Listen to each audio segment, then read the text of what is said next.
Good morning and good afternoon. Welcome to another episode of Before Coffee. It is Good News Tuesday here on Boxing Day, and we have some good stories about some good stuff and some silly stories about some silly things that have been going on in the world that doesn't have anything to do with anything bad happening, okay? Maybe not, just a little bit. Let's go ahead and start our headlines.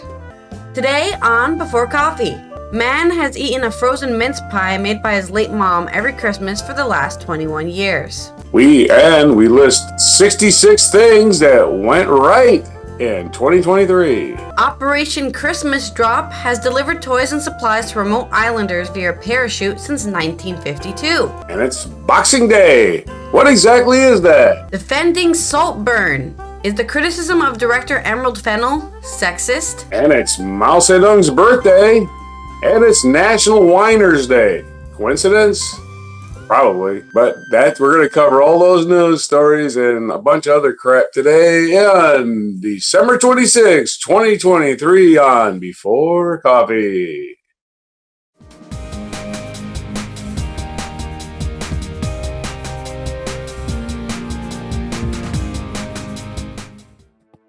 Okay, first news story. These are going to be pretty short, but they're going to be heartfelt. A man will once again taste one of his mother's home-baked mince pies this Christmas, 21 years after she died. Richard Newson discovered a batch of 47 pastry treats in the bottom of his mom's freezer following her sudden passing in December 2002. Now, every Christmas, he defrosts one of the small pies, scoffs it down in a memory of his mom, Marlene. Marlene used to bake hundreds of festive treats and dishes and dished them out to shops, businesses, and friends in Fleetwood, near Blackpool, England, but for no other reason than to spread Christmas cheer. She used to bake hundreds of them, and had started to bake them, storing in the freezer before she died, explained Richard. I decided to take them home and eat one every single year in her memory. He lamented that this year's tin did taste like a 21-year-old mince pie, but he dug it up anyways. The pastry is still great, short and crumbly, but the mincemeat did have a funny taste this year. But it wasn't too bad. Richard allows the pies to defrost naturally and then warms them slightly before the main event. It has become a family tradition and heralds the start of a family Christmas.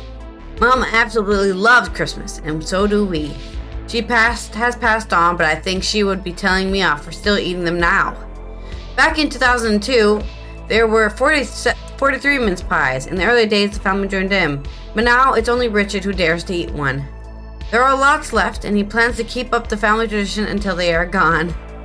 Hopefully it doesn't die. I don't know why they would be getting bad, but I guess even in a freezer, food has like a best eat by date, so I guess they're going bad, and he's taking the risk for his good old ma. So there's your first sweet news.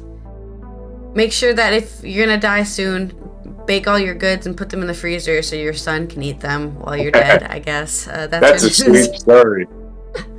Right? Now, how I love the fact that somebody likes that food so much that just eat it years after it's been cooked, right? Yeah. Okay, well, is it the story? Yep. Short but sweet. Okay, this might be a little long, but I'll try to rip through it as fast as possible. You can stop me when it gets long, and we can just continue it on the next segment. Because this is 66 good news stories you did not hear about in 2023. This is Angus Hart Hervey from FutureCrunch.com. Ready, set, and go. I won't even read his introduction. We're just going to read the list. Number 1, a record number of countries eliminated diseases this year. Number 2, progress in the fight against cancer. Number 3, malaria vaccines started arriving in Africa. Well, started arriving? What was it, shipment late? Okay, we might have to read. Malaria vaccine is the holy grail of global health. The first vaccine, Mosquirix, started arriving in 9 African countries this year and reduces deaths from all causes by 13%. Okay, well, that's good news. Number 4, new therapies reshaped how obesity is treated. Okay. Some bright spots, number 5, some bright spots for maternal and child health. And India, Kenya, Rwanda, Uganda, Mozambique, Ethiopia, Liberia, Uganda, Malawi, Tanzania, and Sierra Leone all reported significant declines in maternal and child mortality, as did the entire Southeast Asia region. Number 6, we're winning the war on AIDS. Number 7, uncelebrated progress in smoking. Number 8, childhood vaccinations got back on track. Probably the pandemic did a lot of damage to world health priorities. Number 9, polio and guinea worm are so close to eradication. Well, guinea worm, thanks mostly to the Carters, Rosalind and Jimmy. Number 10, the recovery and the fight against tuberculosis. Those are the. Number 11, breakthroughs on new medicines. Number 12, turning point on cervical cancer. As the world's biggest vaccine maker, Serum Institute of India announced a new and affordable version of a HPV vaccine this year, putting the goal of 95% by 2030 in reach. 13, the CRISPR gene editing came of age. A little bit too detailed for now. 14, the greatest year ever for clean energy. There you go. That speaks for itself. 15, solar installations change our climate future. Related to number 14. Number 16, China's carbon emissions are likely to start falling next year. Likely. 17, a green manufacturing boom in America. 18, Europe knocked years off its decarbonization timeline. 19, the clean energy revolution ramped up in many countries. These are kind of related. Number 20, no signs of an electric vehicle slowdown. Again, related to the rest of them. Number 21, again related. The battery technology made some big leaps forward, as we covered on this show. Number 22, we found plenty of raw materials for the transition, which we also covered on this show, like lithium at the bottom of the Salton Sea. And now there's a big long ad. Hey, Lisa, I had to take up 47 scrolls with one ad. Okay, cool. Way to go, guys. You sold that ad space. Where was I? What number was I on? Okay. 23. Geothermal had a breakout year. Number 24, Europe got serious about transmission. It's called, we're talking about transformers. I don't know if we're talking about transmissions, like it's car. It's about transformers. All right, anyway. This is the English reference here. And 25, BYD became the biggest electric car maker in the world. 26, Europe and America got serious about methane. It sounds like everybody's farting. 27, finance fled from coal, oil, and gas. 28, the outlook for shipping and steel improved. And 29, global poverty reduction is back on track. 30, suicide rates are falling. 31, more girls are getting an education. What? Where? Everywhere? Just everywhere. Suicide is dropping. Over the past 3 decades, global suicide rates have fallen by more than a third, thanks to primarily on rising living standards in 2 most populous countries in the world. In this century, suicide rates have fallen by a third in India and more than half in China. I don't know what they mean by this country. Okay, so they do mean globally. Yeah, okay. In 1995, Sri Lanka had the highest suicide rate in the world. That year, it banned dangerous pesticides. The nation's suicide rate has since fallen by 70%. So people are getting brain damage from pesticides and getting depressed and killing themselves. Yeah, I guess so. 31 more girls. Yeah, 31 more girls are getting an education. 32 more children are getting fed at school. And 33, crime plummeted in the United States. And then we'll stop there and I can read the rest of the list. How's that sound?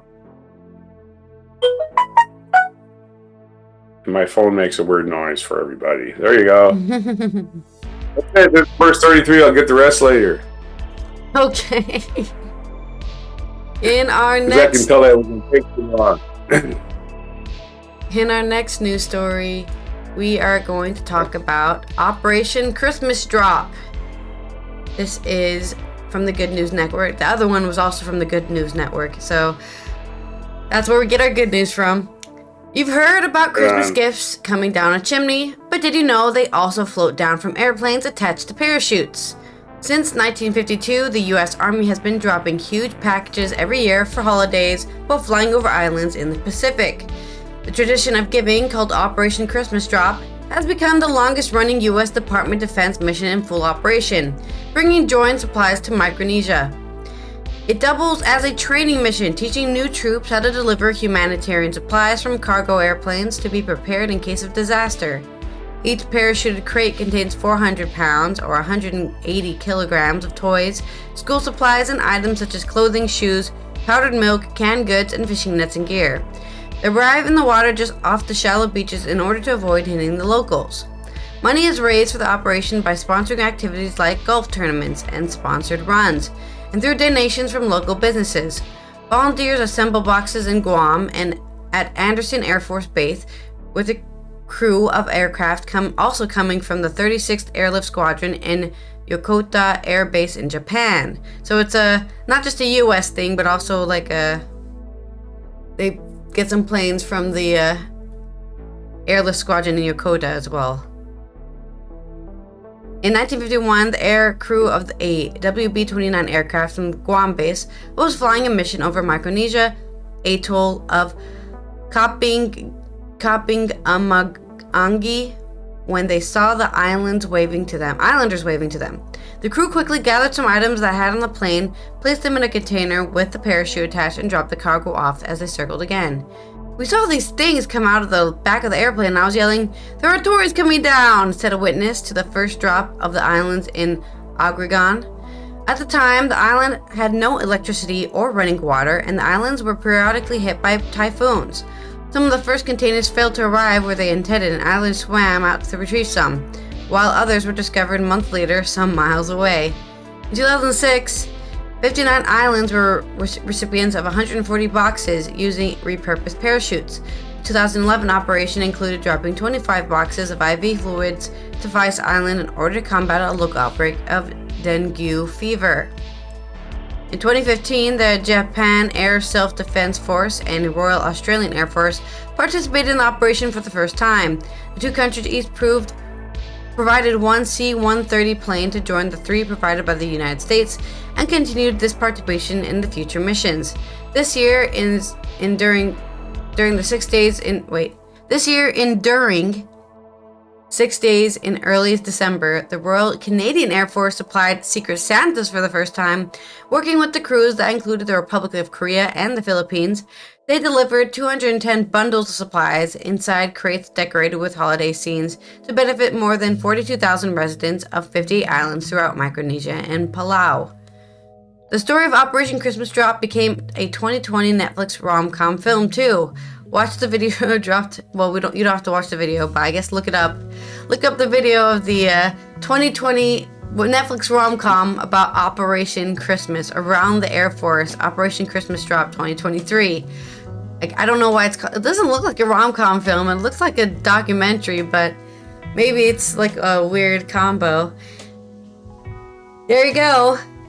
I don't know why they attributed it. I guess because the U.S. invented it, but it looks like it's actually a global operation that many different nations include themselves in, where they airdrop some stuff for Micronesia and Palau.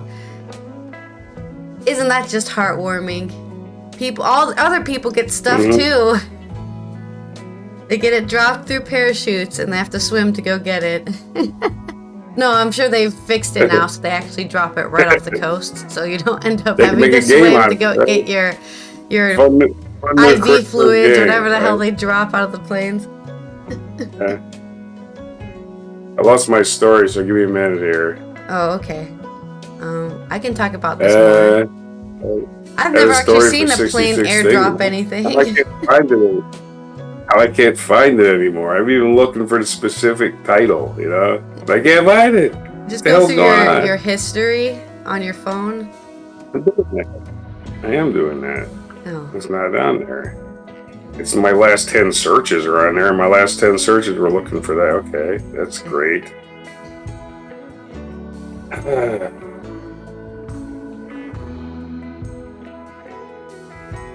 Would you That's also not even eat cool. 21-year-old mincemeat pies? I don't know if I would do that, but I would have to... Right. I was on 33. We'll start with 34. Okay. 34. 34. We'll go through this faster. The world moved closer to a fairer international tax system, which is good news. Progress on water, sanitation, and hygiene, which I personally applaud anyone, especially our smelly former president. Many countries passed laws protecting women. As in Uzbekistan passed a law giving women greater legal protection against gender-based violence. Well, good for you, Uzbekistan. Welcome to, I don't know, the 15th century? 37, menstrual and reproductive rights advanced. 38, reproductive rights activists fought back in America. 39, more girls got a chance at childhood. I guess they just put them right to work in certain countries. That's a little bit lengthy. Number 40, lots of other bright spots for education, which include Punjab, home of over half of Pakistan's population, reported at least in 2 decades. The last 2 decades, 13 million girls gained access to education. Nepal reported number of school children. The number of out-of-school children fell by 6%. Out-of-school children. Weird sentence. Number 41, some good news for LGBTQ rights. One would be stop making your acronym so hard and long to pronounce. That would be one of your major advances. Estonia became the 35th country to legalize same-sex marriages, among other things. 42, tolerance became legally enshrined in many countries, like Mauritius in the Cook Islands. There's almost nobody lives there, but hey, they got more rights now. Access to electricity increased. That's number 43. Number 44, United States pulled off an economic miracle. Oh yeah. Low inflation, low unemployment, and economic growth. Really hard to pull off. A decline in childhood stunting. Stunting is when a child does not have sufficient nutrition to grow up and develop. There's a decline in that. 46, other uncelebrated human rights victories. Malaysia and Ghana banned the death penalty. Mexico implemented a national civil and family procedure code. Nigeria became the 13th African state. Nigeria became the 13th African state that ratified the protocol to the African Charter of Rights of Older Persons, and Bangladesh reported that its clothing industry has been completely transformed thanks to labor laws passed after the Rana Plaza tragedy 10 years ago. 47, most places in the world are safer than they used to be, believe it or not. 48, the greatest conservation victory of all time. In March of this year, 193 countries reached a landmark deal to protect the world's oceans, and what Greenpeace called the greatest conservation victory of all time. Number 49, another great year for river and lake restoration. Another great year. Number 50, one of the largest ever declines in deforestation. Number 51, a lot to celebrate for indigenous conservation. Brazil recognized 8 indigenous territories. Colombia expanded 3. Ecuador voted to stop drilling in its enormous Yasani National Park. In Japan, the Rapporo Anu Nation reclaimed the historical fishing rights. And indigenous communities took ownership of the Tama Wildlife Reserve in Ethiopia. 52, debt for nature swaps ramped up. Number 53, cities went green, like Sao Paulo, New York, Medellin, Lisbon, Milan, Stockholm. Announced inner-city, like Lisbon, Milan, and Stockholm, announced inner-city car bans. There you go. 54, Europe passed new laws to protect the environment. 53, the United States wasn't too far behind. You can't read 54. Well, you can't read 55 without reading 54. Number 56, banner year for ocean protection. Number 57, some big wins for animal rights. The United States removed the requirement that pharmaceutical companies use animals to test new drugs before human trials. Test them on humans. They're the ones that are going to be using them. Shit. People will volunteer for that. 58. Island restoration showed what's possible. Yeah, island restoration. 59. A lot of new areas were protected. China protected the entire Tibetan Plateau, for instance. In 60, tree planting and reforestation continues. Efforts continued. 61. There's less plastic than we think in the sea.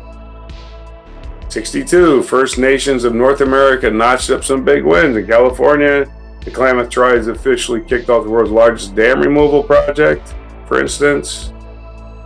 Also, First Nations bison restorations in Montana, South Dakota, and Alberta. Put them bison out there and regenerate them grasslands. Number 63, some bright spots on mangroves. And 64, the largest ever commitment to water conservation. 65, over 100 countries now have plastic bans. And number 66, endangered species that are recovering, including the African puffin, black rhino, black-footed ferret, blue whale, East Pacific green sea turtle, Eurasian beaver, Galapagos giant turtle, and the golden lion tamarin. Those are the rest of the list of the 33 good news things that happened this year as it draws to a close. That you missed, because people talk about war way more than they talk about anything else. Right. Alright, speaking of something that may or may not be good news, depending on who you are. This is from Euronews Culture, and it's about emerald fennel. Now, I don't know anything about this, which is why I clicked this article and read it, because I have no idea what they're talking about and why it's sexist. But they're going to explain it to me and to you. This is from Johnny Walfitz. Has emerald fennel been unfairly maligned where other stylist directors would have been given a pass? 2023 has been an incredible year for films. As you can read in Euronews Culture's annual roundup of the best movies of the year, the list is replete with dazzling new classics, from blockbusting duo Barbie and Oppenheimer putting people's butts back in cinemas for quality films again, to the glut of Kane's darling dramas like Anatomy of a Fall and our favorite of the year, Past Lives. There were truly some amazing films for everyone. There was another film released this year that was clearly aiming for the plaudits level at those I just mentioned. Emerald Fennel's second film, Saltburn, which premiered in the Telluride Film Festival before getting a wide release in November. The black comedy had an award buzz in its sight, but was met by a divisive audience. But did it earn its derision, or was it unfairly maligned on account of its director? The cast is a veritable hit list of who's hot right now. Barry Keoghan, the killer of the sacred deer, the banshees of Inisherin, and Jacob Elordi, Euphoria, Priscilla, are joined by established talents like Rosamund Pike, Richard E. Grant, and Carey Mulligan. Set in 2007, Saltburn follows working-class Oxford University student Oliver Quick, Keoghan playing another one of his little weirdos, as he fills out the place in aristocratic circles he's surrounded by. Everything changes for him when the beautiful, charismatic Felix Catton, Elordi, the hottest man a man has ever looked, according to this, I guess, takes Oliver under his wings and invites him back to his family estate for the summer. As Oliver befriends Felix's extended family, events take a turn. Warning, spoilers! Homoeroticism meets horror as Oliver's sexual obsession for Felix transcends into a barbarous quasi-murder spree that leaves the entire Catton family dead and Oliver with the keys to the kingdom. Reviews for the film have been polarized. Some love the visual splendor of the film and its gleeful, shocking imagery. Others tore it apart for its gossamer-thin themes hidden under a veneer of fox barbarism. Either you were in the camp that thought it was a riot, or you found it muddled, somewhat gross entry into the Eat the Rich genre bucket. Ah yes, Eat the Rich has now become a genre. For my part, this is not for me, this is not my opinion. Sorry. For Johnny's part, he found the suggestion that it was an Eat the Rich film of the likes of last year's The Menu in Triangle of Sadness to be inaccurate. The halfway revelation that Oliver has lied about his deprived working class roots and instead has spurned a happy middle class family, while the Cattons, though somewhat tone deaf, are a mostly nice group of people, make the overarching plot the opposite genre. Saltburn's theme is the upper classes not fearing the social climbing lower classes enough.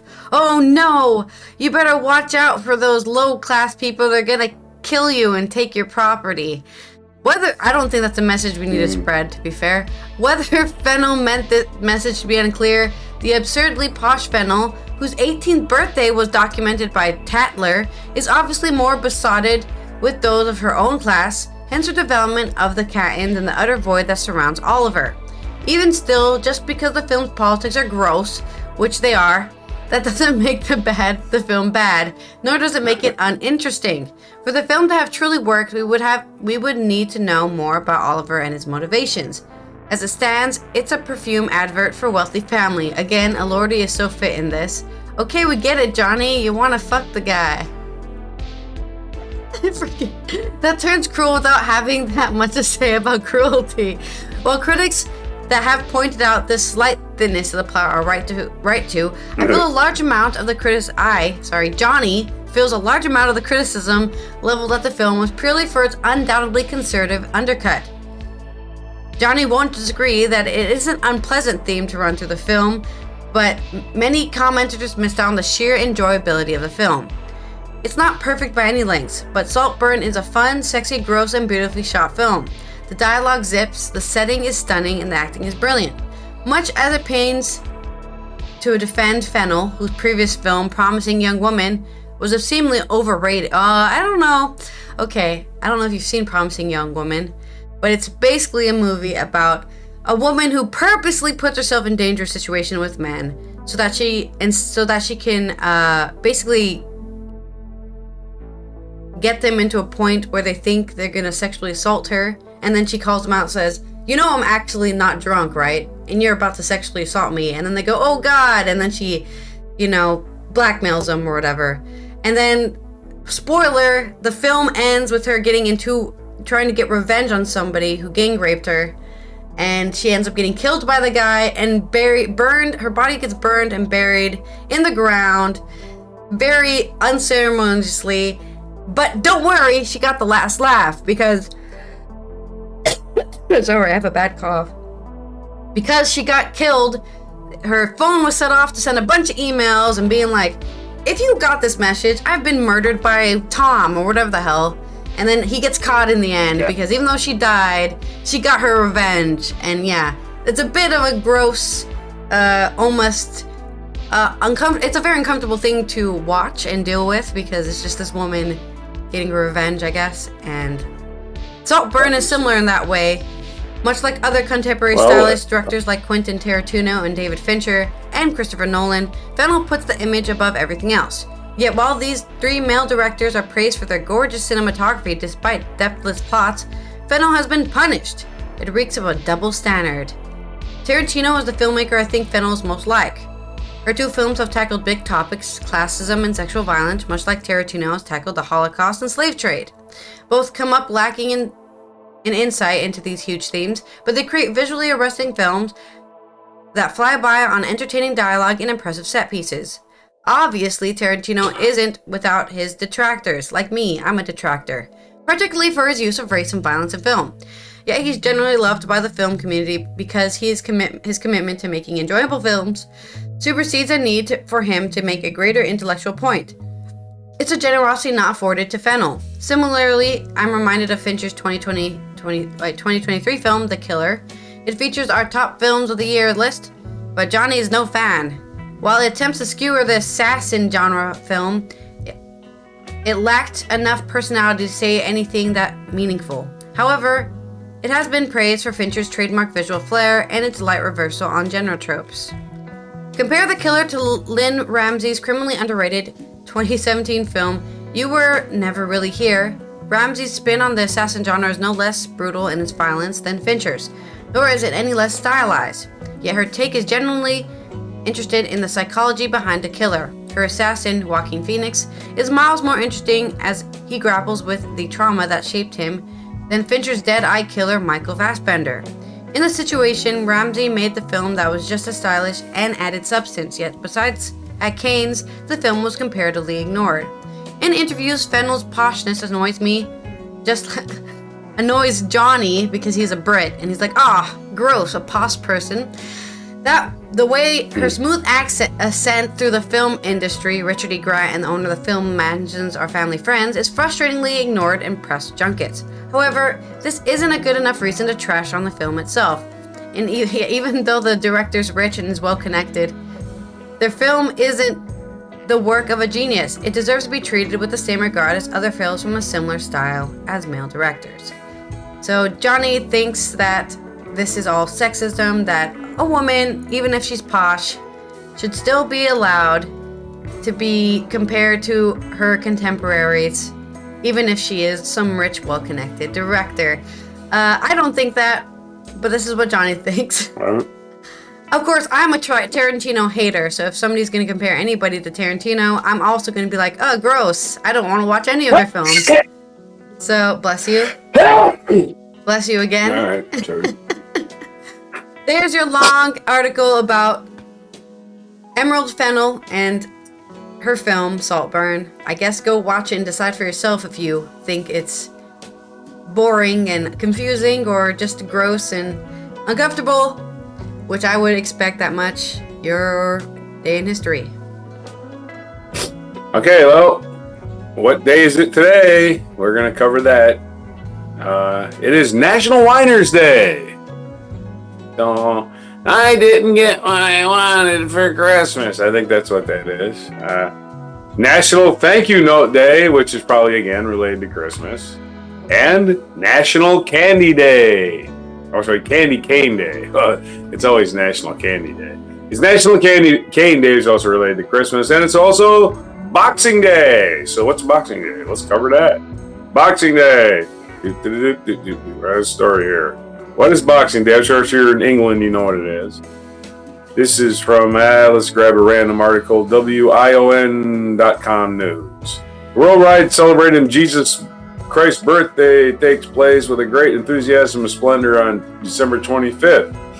The holiday festivities commence on Christmas Eve and conclude after New Year. The day between Christmas and New Year's Eve is marked as Boxing Day. And that is observed the day following Christmas. Contrary to the name, is no association with the sport. Initially established as a day to bestow gifts upon the less fortunate, has evolved into a widely recognized shopping day. Boxing Day specifically observed in the United Kingdom and various other regions globally, including Canada, South Africa, Australia, and New Zealand, however, is not widely recognized in the United States. The term originated from an area where affluent individuals box up gifts and give to the poor. Historical times, the customary for servants of wealthy individuals to work on Christmas, catering your guests and celebrations, and appreciating for their dedicated services, employers would assemble gift boxes for the servants. And I guess it has transformed its way into a day where the servants have the wealthy people work for them. And in the military, it became the tradition of the officers doing the enlisted job and the enlisted guy doing the officer's job. I noticed when I was in Okinawa, I went to the Air Force Base on the day after Christmas, and the Chow Hall line, the general of the base was slinging hash. So that was kind of cool. Well, that was what the hell's going on here? Yeah, that was in Okinawa, and that was an American base. It wasn't anything to do with England. I'm sure there's British guys there, but what happened on this day? Well, let's find out. What this day in history? This day in history. On December 26th, what happened as we scan down to the bottom? Because scrolling down is so much easier than scrolling up. Okay. This day in 1647, Charles I and the Scots reached a secret agreement whereby the Scots offered to support the king's restoration of power in return for his acceptance of Presbyterianism in Scotland and its establishment in England for 3 years. And then what after 3 years? You chop up everybody's hands? I don't know. 1791. English mathematician and inventor Charles Babbage, who is credited with having conceived in the first autonomic digital computer, was born. So there you go. The guy who invented the computer was born today. 1805, Napoleon enforced harsh penalties on Austria with the signing of the Treaty of Pressburg. 1893, it's Mao Zedong's birthday. Oh yeah, Mao Zedong, chairman of the People's Republic of China, was born on this day in 1893. And if you go carrying pictures of Chairman Mao, well, you ain't gonna make it with anyone anyhow, as John Lennon famously said. 1908. American boxer Jack Johnson defeated Tommy Burns in Sydney to become the first black fighter to win a World Heavyweight Championship. A legitimate Boxing Day event, huh? There you go. Get it? Boxing Day? Oh, yeah. Right, everybody wake up. Grab yourself. Wake up. Come on. It's a joke. 1943. American. The German battle cruiser Scharnhorst was sunk by the British battleship Duke of York during the World War II. Well, yeah, 1943. 1963, the Beatles single I Want to Hold Your Hand and I Saw Her Standing There on the B-side was first released in the United States, hugely successful to help launch Beatlemania. So there you go. We cross-pollinated 2 stories for you today on our mic drop. 1966. Celebrations for the Kwanzaa began in the United States. Kwanzaa. It has 2 A's. Why isn't it Kwanzaa or Kwanzaa? Kwanzaa. Began in the United States, and the holiday continued until January 1st. The annual event, which affirms African family and social values, was created by Maulana Karenga. In 1973, the horror classic The Exorcist, an adaptation of William Peter Blatty's book about a young girl possessed by the devil, was released in the United States. In 1985, the slain body of American zoologist Diane Fossey, the world's leading authority on the mountain gorilla, was found in Rwanda. It was widely suspected she was killed by poachers. 2006, American politician Gerald Ford, who was the 38th president of the United States, died in California on this day. Also, we covered Boxing Day. We covered that. Our featured event is the 2004 Indian Ocean tsunami. Oh, and a horrible event. On this day in 2004, a large earthquake shook the Indian Ocean floor west of the island of Sumatra, triggering a devastating tsunami that swamped coastal areas from Thailand to Africa and killed more than 200,000 people. Big wave. Earth does not like us, folks. The Earth does not want us here. It's like, here's a big wave, get the hell out. Yeah. Humans are just unwanted by planet Earth. Sorry, you've pissed off Mother Nature. Birthday today is Henry Miller's birthday. American playwright, American author. December 26th, 1891 is his birthday. Died June 11th, 1980. Other birthdays: David Sedaris, American humorist and essayist. Phil Spector, American record producer and convicted murderer, is born on this day in 1940. Steve Allen, American entertainer, was born this day in 1921. We already covered Chairman Mao and Henry Miller. So that's it for today. We did it! Birthdays, events today. Another Boxing Day. December 26th, 2023 on Before Coffee. Another Boxing Day boxed up. This has been Allison here from the Netherlands. And we will be seeing you tomorrow from Wacky and Weird News on Wacky and Weird Wednesday. Here is your mic drop moment.